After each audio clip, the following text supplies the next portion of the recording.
জানো তো আজ অনেক দিন হয়ে গেল তোমাদের সাথে কোনো রকম ভিডিও শেয়ার করে উঠতে পারছিলাম না, কারণ আমার শরীরটা খুব একটা ভালো না থাকার কারণে এই কদিন কিন্তু আমি কোনো রকম ভিডিওও করে উঠিনি তার জন্য।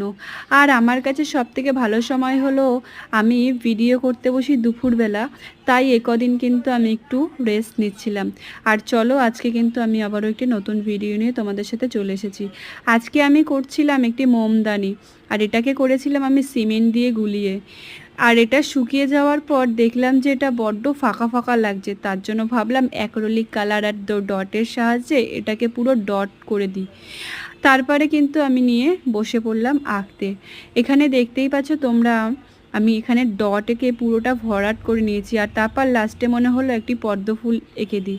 তারপর পদ্ম ফুল এঁকে কিন্তু আমি আমার এটাকে পুরো কমপ্লিট করেছি। তোমরা দেখে জানিও এটা কি কেমন হয়েছে। আজকের জন্য কিন্তু টাটা।